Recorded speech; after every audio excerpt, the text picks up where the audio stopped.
Thank you so much for attending my presentation about the most underappreciated Pokemon, and first let's talk about its traits. Bronzong is fascinating even at a surface level. Its stats are tuned heavily towards defenses, but still holds on to some offensive presence. This well-rounded nature is helped out by the extremely strong Steel Psychic type. While absolutely better pre-Gen 6 where Steel-resisted Dark and Ghost, the combo still works well today. It has the classic Psychic type move pool, a metric fuck-ton of supportive moves. Bronzong is Stealth Rock, Trick Room, Screens, Skill Swap, Gravity, and the list goes on. In addition to this, its attacking toolkit is surprisingly deep. Zong's low base 33 speed can actually help with Gyro Ball hitting for tons of damage against almost everything, and a setup set using either Iron Defense or Calm Mind is entirely possible. Everything is rounded out by Levitate, removing one of its biggest weaknesses in ground. Alternatively, some Bronzong sets can run Heat Proof, but it's notably more rare.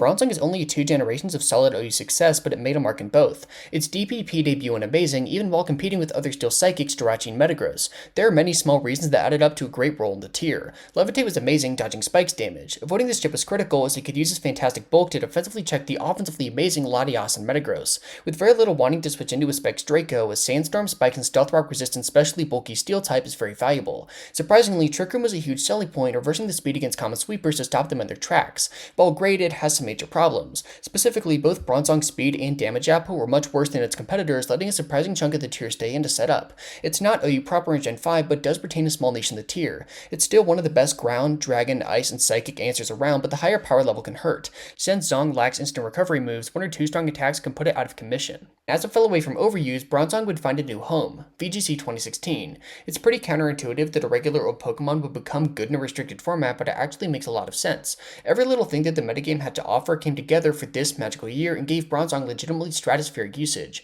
One of its biggest benefactors was the introduction of Xerneas, a Gyro Ball weak Pokemon that essentially couldn't hit Bronzong for much damage. In addition, Primal Kyogre's fire-stopping ability got rid of one of its only weaknesses. Despite the power level taking a giant step forward, Bronzong stayed just as bulky. Its move pool was also a huge help. We know about Trick Room, but it had a lot to do besides setup. Weather Control with Skill Swap is a solid idea, Safeguard is used to stop Dark Void Smeargle, you could run fucking Explosion for momentum, there were a lot of ideas.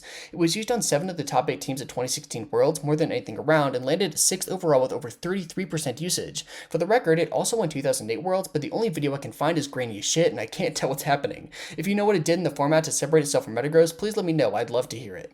Small post-recording clarification, 2016 is not the only time when Bronzong has been good in VGC. However, in those other years, it was significantly more niche and saw much less success. Bronzong's legendary format viability would continue, this time in the Ubers tier. Trick Room is much better when legendaries are around, as the extreme power they gain can be enough to offset its risky nature. For example, in Black and White Ubers, it can be seen setting up for its slower teammates. The only thing more terrifying than regular Dialga is max special attack Dialga ripping through your team with Life Orb boosted Fire Blast while outspeeding everything. Surprisingly enough though, Trick Room isn't even the main reason. Its defensive profile is literally just that good, letting it function as a rocker with annoying moves like Toxic and Skill Swap. Power Creep continued to be a pain in the ass for Bronzong, as it would fall off pretty hard after Gen 6, but when it was viable, it was a really solid mon. It peaked in Gen 4, landing solidly in the A ranks with good roles in a variety of teams.